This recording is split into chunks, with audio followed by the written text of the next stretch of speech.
Okay, listen, lots going on today, but I want to suggest looking at what's happening in the news in a slightly different way than the questions that came in, sort of we're building to. And that's that there is so much going on right now that I can't keep it all on the page, which is enormously frustrating to me. I really like to do a snapshot of the day. And there's just been too much happening to make that. To be able to put down everything that is important to me. So what happens every night when I write the letters is I write the letter itself, and then the stories that don't make the cut go in after the notes in my own files under what I call slag. I put capital SLAG, and the whatever I had to cut out of the letter goes down there. And one of the stories I've been following for a while now is the money that's flowing into Trump's ballroom. And I don't think that's actually been able to make it above the slag line, even though it's a story that I care deeply about. And there's more information there today that I may or may not get to. But the whole point of this is that there is tons of stuff coming at us all together. Really hard to make sense of it, and easy for your mind to pick one or two things that you think are all encompassing. But I suggest that one of the ways you should think about everything that's coming at us is that we have a lot of changes going on all at once. And they are changes that dramatically impact the future of the United States. So the changes that I want to call your attention to are the fact that Trump is falling apart and his presidency is falling apart. There is the United States and its position in the world is in real jeopardy right now because of Trump's war in Iran. I'll tell you a little bit about that's going on as well. So there's a lot of foreign affairs stuff jockeying, going back and forth. And at the same time in the United States, there are politicians, primarily Democrats, though a few Republicans, who are responding to the will of the people. And as they do so, they're both pushing back against the Trump administration and articulating new programs, new things they want out of the United States. And so as you look around, you've got all these different stories going on at the same time. And some of them are just eye-poppingly bad, and some of them are really sort of intriguing, and some of them are actually really eye-poppingly good. And it's hard to put all those things together because they're all sort of jumbling in one big basket. So I won't get to all of them. Obviously, I could just sit on, apparently there's a streamer who just spends all their time reacting to the news online. I could totally do that. I could just sit here with my phone all day and comment on all the stories that are coming through these days, and we'd all be bored out of our minds. So we're not going to do that. But I will outline what I just suggested to you about the decline of the Trump presidency and what that looks like, and some of what's going on in Iran and how those two things are related, and perhaps some of the revisioning of the United States that is just beginning right now, but that's being picked up by a number of politicians, again, primarily Democrats, but some Republicans.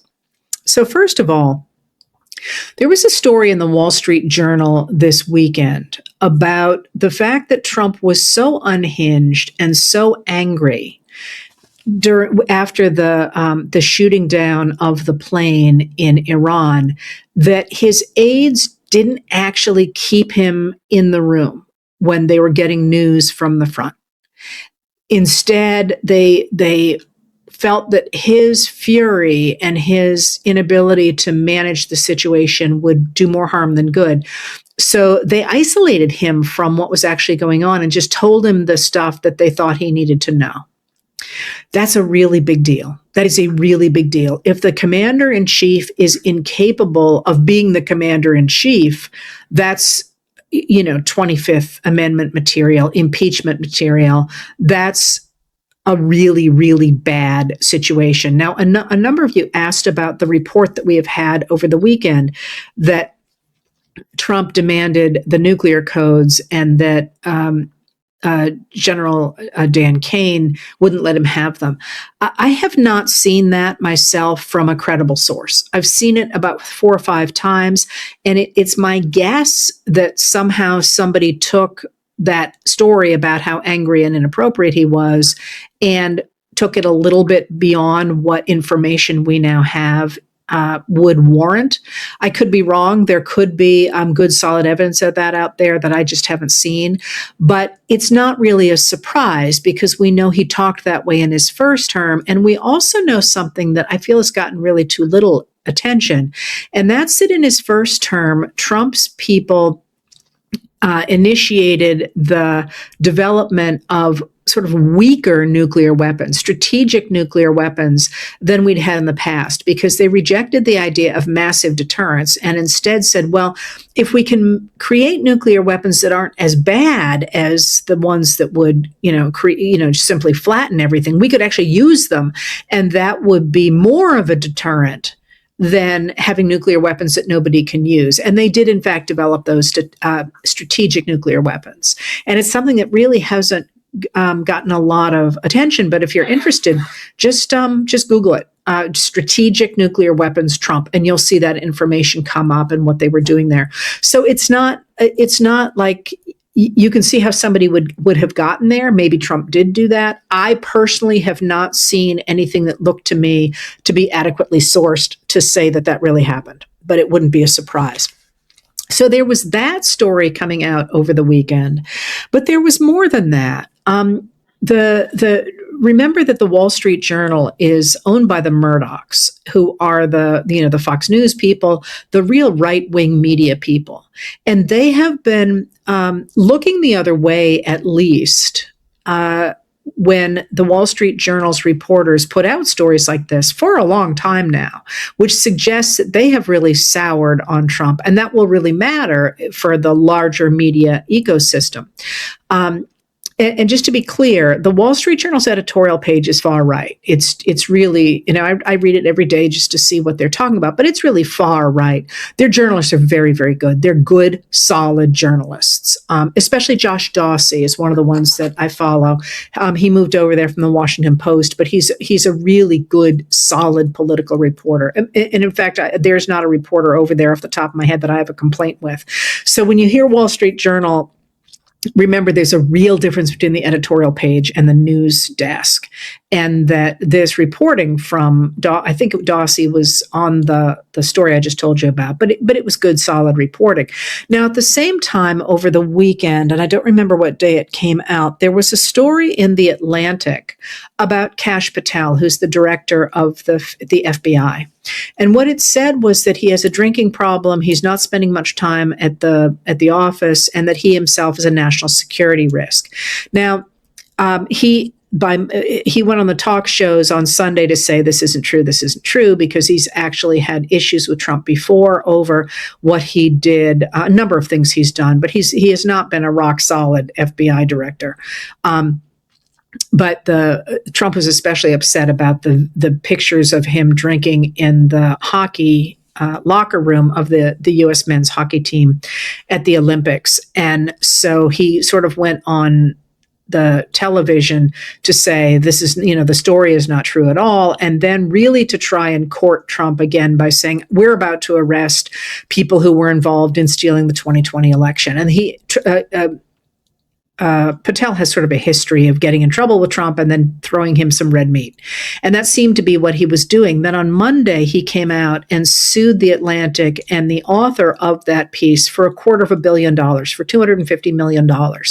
And that would, in fact, involve having what's called discovery in the trial, which would mean that people would have to testify under oath. And immediately,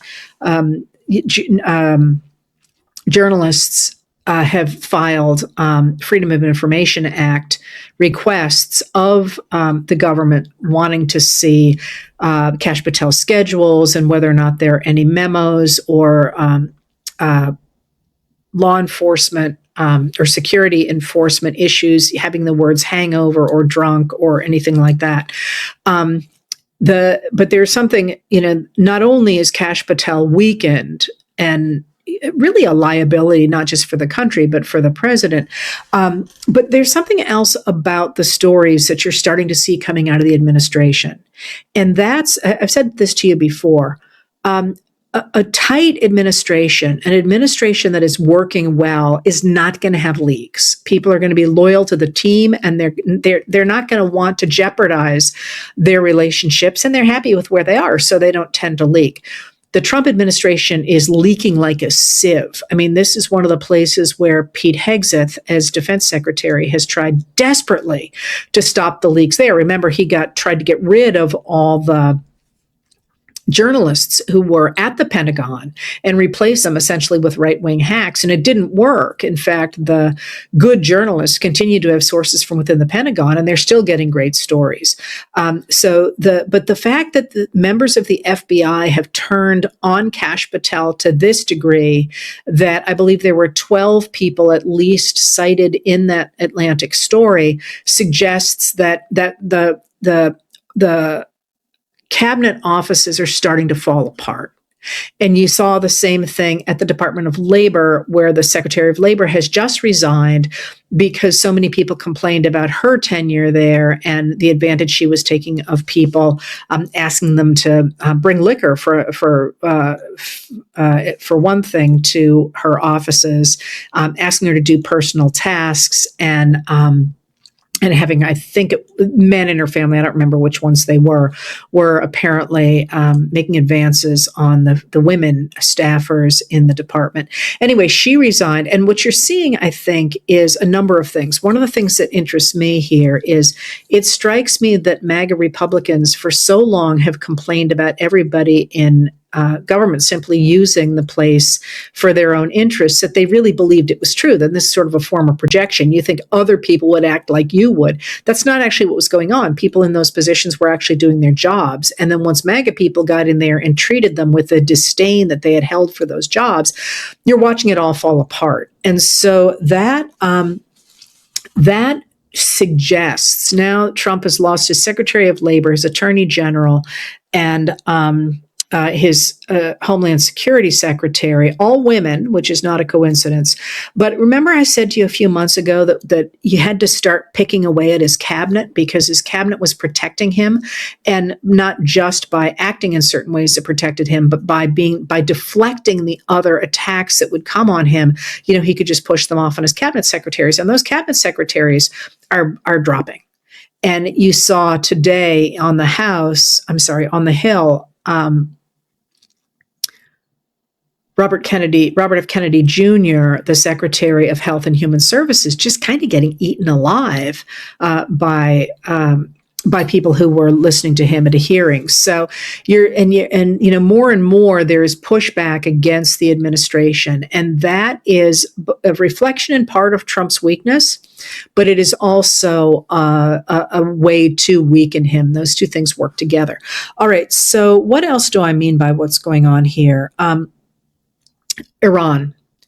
So if you remember, Trump went into Iran on February 28th, striking alongside of Israel. Benjamin Netanyahu, the prime minister of Israel, had given a presentation to Trump convincing him that it would be sort of quick and easy to go into Iran, and suggesting to him he could be a great hero if he did so. A presentation that he has made to every president, I think, since George W. Bush, and they've all said to him, this is, as somebody from the New York Times reported after Netanyahu's presentation to Trump, that it was delusional, that was simply not the way things were going to go. But Trump bought it in part because he had that quick strike against Venezuela and expected he could do the same thing in Iran. And instead what he did is he kicked a hornet's nest, and then he stomped on a hornet's nest, and then he rolled on the hornet's nest. And then all the other hornets came and he fought with them as well, because there's a real asymmetry between what the United States can do with all its extraordinary military might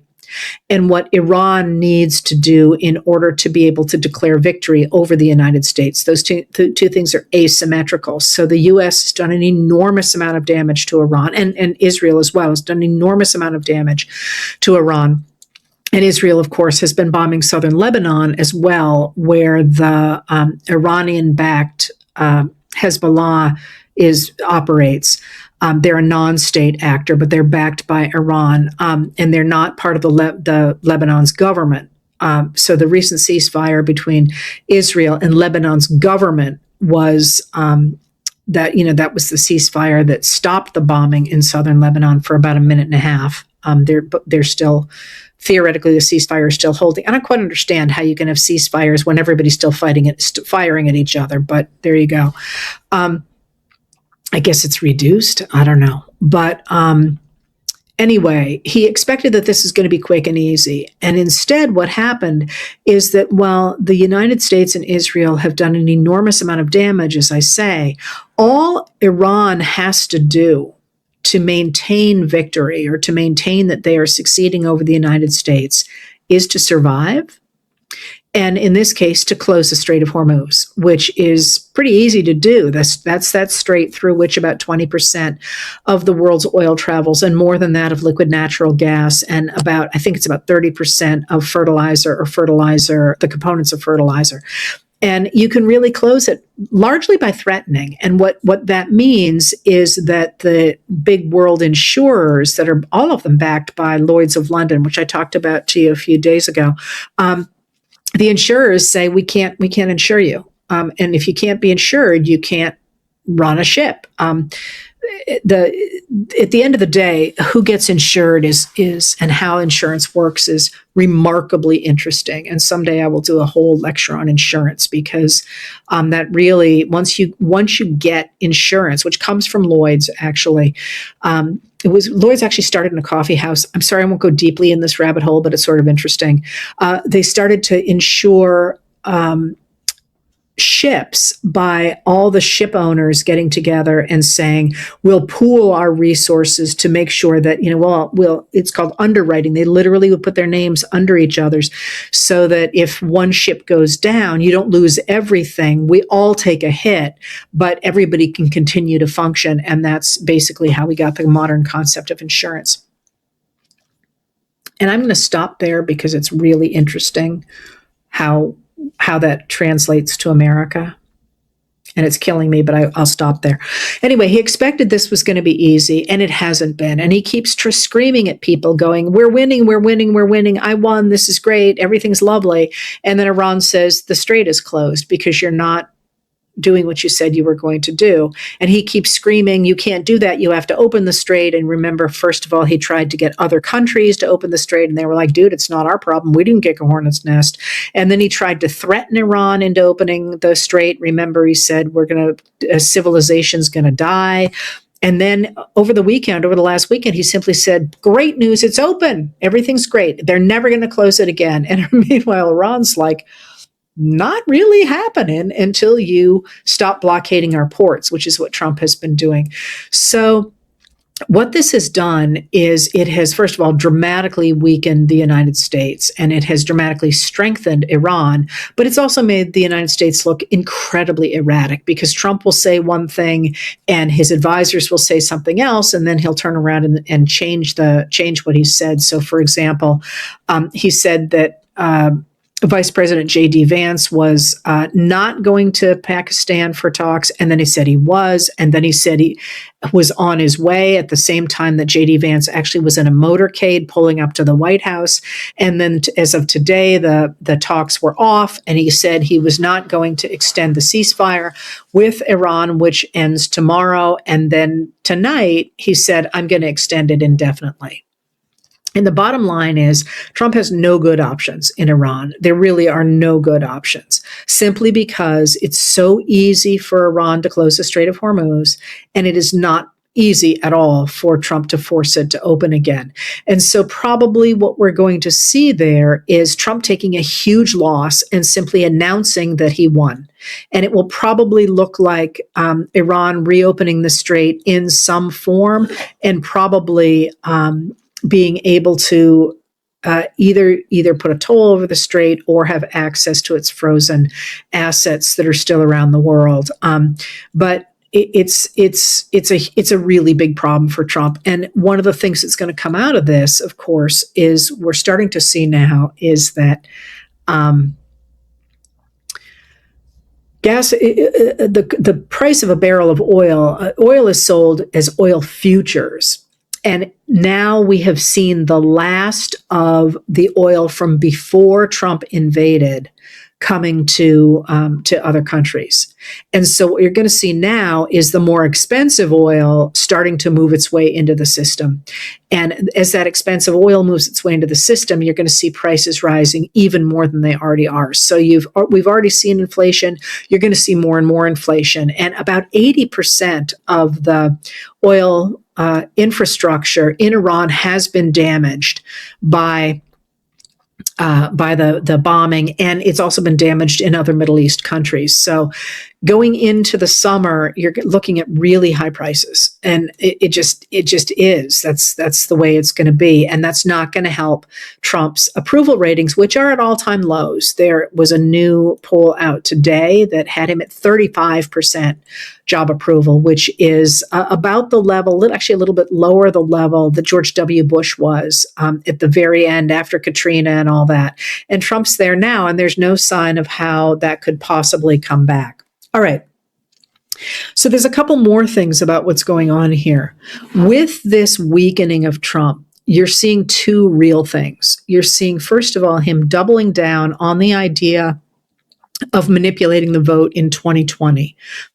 I'm sorry, what year we're in? 2026, the midterm vote. He's trying desperately to get voter rolls from around the states. And the reason for that is because he wants to get the voter rolls and run them through a piece of software that really crazily, confusingly has the same name as the SAVE Act. It's called the SAVE system. Totally different acronym. But what it was designed to do was to look through people who were applying for federal benefits, housing benefits, food benefits, whatever, and to see whether or not they were an undocumented immigrant. Now, he wants to use voter rolls to put through that system because he insists he's going to find undocumented immigrants voting. That's a myth. They just don't vote. There's no reason to. And the system, as it's been put into play in a couple of Republican states, has a failure rate of 14%. Up to 14%, meaning that people get flagged as being an illegal voter, as an undocumented voter, when in fact they are completely legal. And what this is going to do is going to tangle up all those voting systems. So he's doubling down on that very unsuccessfully. This is being fought in virtually every state, even Republican states. But he's doubling down on that. He's also doubling down on trying to rev up his base. And you see that this week in this idea that he's reading the Bible as part of this America Reads the Bible thing from a Christian nationalist group that has been associated with election deniers from 2020. And with that, it's a little bit insidious here. The verse that he is reading is the same verse that was read the morning of January 1st, 2021, and has been associated with him because it's the verse about God saying, I will send someone to heal your nation. And true believers for Trump believe that that was him. And so he is reading this verse that harks back both to the insurrection of January 6, 2021, and that says, remember, I'm your savior. At the same time that he has also been posting pictures of himself as Jesus and picking a fight with the Pope. So he's trying to double down on that group of people. It does not seem at this point to be working. What is more worrisome about the 2026 elections is that he has amassed a war chest of $350 million to influence these elections. And there seems to be more of that coming from especially the tech bros who are very concerned about Democrats starting to rein in some of their contracts, starting to rein in their government contracts, starting to rein in some of the ways in which they're trying to spread these data centers. They seem determined to keep Trump and the pro crypto, pro tech bro group in office. And that's out there right now, as is the fact that with the all the problems from the economy in the economy from Trump's war in Iran, there's real trouble in the Gulf because they can't sell oil right now, and the United Arab Emirates, or UAE, there's recently a story that they had asked Trump essentially to backstop their currency using our tax money. And in the, I'm afraid I don't remember what paper it's in today, there's a discussion of him actually saying, yeah, we're considering backstopping that currency, again, with our money from the Treasury. But you have to remember that the United Arab Emirates royal family, that with their sovereign wealth funds, have invested in Trump and the Witkoff family's World Liberty Financial, which is their cryptocurrency. And they put $2 billion into the stable coin of that cryptocurrency. So they have essentially lent the Trump family the use of $2 billion, and they get to keep the interest off that. And because of those ties now, or at least those ties are there, the United States Treasury is saying, yeah, we'll help you out because of the war Trump started. And I think, again, this is one of the reasons we're all so confused about so much stuff coming at us, is it's really a rat's nest of ties and corruption in this administration, and it's going to be a lifetime to untangle it. But so while all that is going on, I will point to a couple of things to say, why this seems like it's not working. First of all, Tucker Carlson gave on a podcast, I think it was yesterday, apologized for encouraging people to vote for Trump and sort of saying, I have to examine my own conscience. We shouldn't have done this. Well, Tucker Carlson is an extraordinary opportunist. And the fact that he, like Marjorie Taylor Greene before him, is jumping ship suggests that he sees the writing on the wall and is hedging his bets for the future. That's a real big one.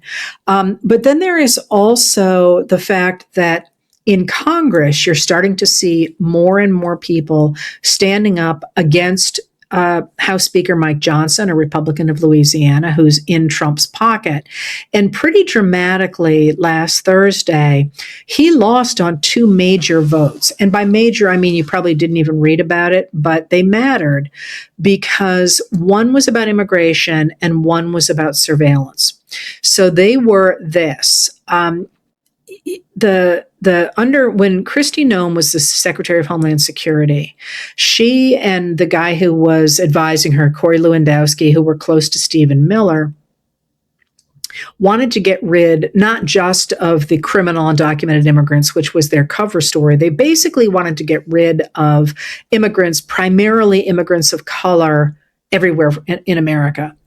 And there are about 350,000 immigrants from Haiti in the United States who were invited here after the Haitian earthquake of 2010, and they're under something called temporary protected status. And there are a lot of people from a lot of countries, Cameroon, Ukraine, Afghanistan. There are a lot of people from a lot of countries under temporary protected status. And what that means is you're here legally, but you're here because there's something happened in your home country that means it's not safe for you to be there. An earthquake, tsunami, war. There's some reason that you qualify for protected status. But just to be clear, protected status is not a pathway to citizenship. And protected status has to be renewed periodically, and it is. And there's a system for renewing it. It's a pretty complicated system, actually, for renewing it. But generally, it's just renewed unless a war stops or unless, all of a sudden the infrastructure is rebuilt or whatever, which has not been the case with Haiti, which has been a real mess since that earthquake. Anyway, Secretary of Homeland Security Kristi Noem, basically, when the temporary protected statuses came up, she just said, no, we're not going to renew these. Haiti's safe, you can go home. Completely not true. And those things have been challenged, and they've been challenged on the grounds, and a number of grounds. But one of the grounds is that, listen, you didn't check any of the boxes. There's actually a procedure here that you were supposed to do and you didn't. Anyway, as soon as that happened, as soon as she did that, the Haitians in the United States sued and said, she didn't follow the rules at all. And a judge took a look at this and said, yeah, you're right. She didn't. And so I'm going to put that on hold. Your temporary protected status exists until these cases go through the courts. But this makes for, are you safe? Are you not safe? And remember, J.D. Vance himself went after the Haitian immigrants in Springfield, Ohio. This is the eating dogs, eating cats thing. And so there has been a move in Congress to protect, to extend that temporary protected status for these Haitians. And it was spearheaded by Representative Presley of Massachusetts. She's a Democrat. And Mike Johnson, Speaker of the House, close to Trump, said, you can talk about it all you want. We're not going to do it. I'm not going to bring it to the floor. Have fun. And Presley started a discharge petition to get that TPS onto the floor. And discharge petitions used to be really, really, really rare. So a discharge petition is when there's a fight and members of Congress want something to be voted on and the Speaker of the House says ain't going to happen. A majority of Congress can say, oh yeah, it is going to happen. But they're really rare because that means that the majority in Congress has to side with the minority to overrule their own speaker. So I think it happened like 7 times in 25 or 30 years. And now it's happened 7 times in 2 years because it keeps happening to Johnson because he's not listening to the members of Congress at all. He's just listening to Trump. Anyway, Republicans signed on to this extension of the temporary protected status for Haitians. And not only did they sign on to the discharge petition, when it came to a vote, more of them signed on to it. I think ultimately it was 20 Republicans who said, yeah, we want to extend temporary protected status for these Haitians.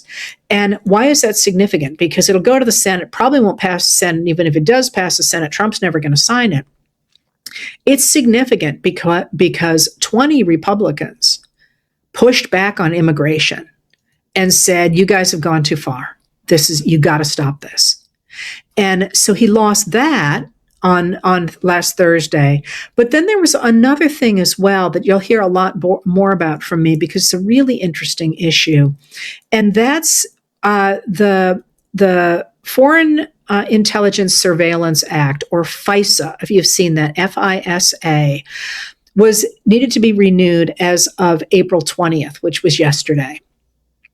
And there's a problem with FISA. There's a number of problems with FISA, but there's a real mood building in the United States over surveillance and what's happening with surveillance by our government, for sure. And that's part of what Doge was doing, and it's what Palantir does and so on, but also like what companies are doing and the relationship between us and our government and business, and how much should they really know about us? I went to do something today actually on an app that I hadn't used in a while, and it said, we can't find what you're looking for. You need to give us access to, and I read the fine print, to my emails. They wanted to be able to look at all of my emails. And this was an app it was just related to travel. And I thought, I'm sorry, I missed the news flash. Did hell freeze over? And in fact, I didn't have to do that. But the way once I made it go away, I didn't need it at all. But the idea that I would give a company access to all of my emails is just bonkers, right? Anyway, there's this conversation going on about how much access the government should have to us because we have in the Constitution something known as the Fourth Amendment. And the Fourth Amendment protects Americans from unreasonable searches and seizures. And that the government courts have interpreted to mean, for example, that the government cannot intrude on your home, for example, without getting a judicial warrant. So a police officer couldn't go to a judge and say, hey, I think she's, making something illegal in her house, and I have some evidence of that, and I want to go look. A judge has to sign off on that. And that's actually not very hard to get, but you can't just say, I think it's in there, I'm going for it. So the Trump administration has ignored that for ICE raids and for federal agents' raids into people's homes. And there's a huge outcry over that. I'm one of those people making that outcry because, again, this is very settled law that you must have a judicial warrant. You can do it, but you got to ask a judge. You can't just say, me and my buddies think you got something in there. You have a person in there or whatever. So that's already on the table. But this Section 702 of FISA is really interesting because it has to do with electronic communications, so or phone calls. So the United States cannot spy on American citizens without a judicial warrant, but it can spy on foreigners. And so under FISA, they can collect information from foreigners. But what happens when a foreigner is talking to somebody in the United States? United States citizens get picked up as well. And then once they're in the system, it is possible for someone to say, hey, is so-and-so in your system? I would like to see that. And so they would be able to get that information without actually getting a judicial warrant. Anyway, Johnson tried to get that through, an extension of that through, and I forget for how many years. I think it was 5 years. And what's interesting about that is that there was a coalition in the House who said no. 4 Democrats sided with Trump, but more Republicans sided against him. So you had a coalition of Republicans and Democrats who said no. We gotta protect the Fourth Amendment. You gotta stop this. So then he tried to get that through in the middle of the night, and everybody's running back to the House to say, no, we're going to vote on this. And then he said, okay, we'll only renew it for 18 months. At that point, even Republicans said to him, we're not even going to let you bring that to the floor. So he could only extend it for 10 days, I think it was. It might have been 2 weeks, but I think it was 10 days. And what that says is a couple of things. First of all, that Trump is no longer able just to order all the Republicans to do what he wants. They're starting to crack. But I was really interested in that vote because, for months I've been saying that what we're going to see coming out of this time is a lot of new alignments because they're new issues. Like this issue of electronic communications is not one that kept, Ronald Reagan up at night because we didn't have them back then. And so we're starting to see some cracks going forward. And so that's another thing that's interesting right now. And let me leave you then with some of the ways in which I think you're seeing real realignments and real forward-looking stuff, with Trump sort of collapsing this vagueness here in Congress over the future. But now you're really starting to see Democrats articulating what they want for the future and pushing back against Trump. And you're seeing it partly because you have 650 million Democrats running for president, and I'm exaggerating by about 2 people. They're all running. Everyone's like, who do you think is going to run? All of them, sorry, but that's just the way it is at this stage of the game. And that's a good thing. We want to have all their ideas. And it's interesting because if you watch really closely, you can see different ones picking out their specialties. Now, that's not going to be the way it's going to end up. Obviously, what you're going to end up with is a crackerjack cabinet, because a lot of those people are going to end up in a cabinet, and 1 or 2 people rising to the top. And I don't know who that's going to be. And that's sort of the fun of where we are right now, is you're seeing, think of Lincoln and Team of Rivals, right? Going into the 1860 nominating committee in Chicago, and the fact it was in Chicago was a really big deal because that gave Lincoln a leg up. The front runner was William Henry Seward of New York, and the second in line was Salmon P. Chase of Ohio. And then, Lincoln was kind of in the running, but he really came out of, he was the dark horse in a lot of ways. By far the best choice, by the way. But then he took all those other people and he brought their coalitions and he brought their ideas into his cabinet. And we're going to see something very similar in 2028. But as you're watching these people, You're watching them really start to articulate complaints about the extraordinary corruption of this administration. And as they talk about the corruption of this administration, the fact, for example, that Jared Kushner has, is on the payroll of the Saudis to the tune of at least $2 billion and is angling for more investments in the Middle East at the same time he's supposed to be negotiating for the United States, and he has no official role in the government. You're starting to see that, but as you see that, you're also starting to see newspapers, mainstream newspapers, pick up those stories. Now, the indies, the independent newspapers, have been going at this for a long time, which is one of the reasons that the lawmakers are starting to speak up about it. But you're starting to see the water, the political water in which we swim, changing. And you're starting to see, again, more pushback, more really standing up to Trump and his people, and more articulation of what's wrong with this administration, but also articulation about what we want going forward. So I know Senator John Ossoff of Georgia was very much in the news over the weekend about corruption, but then you had Illinois Governor J.B. Pritzker talking about, hey, where's our tariff money? The minute that the Supreme Court said that Trump's tariffs were unconstitutional, I mean, within like hours, he literally sent a bill to the White House and said, this is how much money you owe the people of Illinois. Pony up, dude. And he hasn't let it go. So you're seeing that, them sort of pressuring. But then you also have people talking about investing again in science. And who was it today?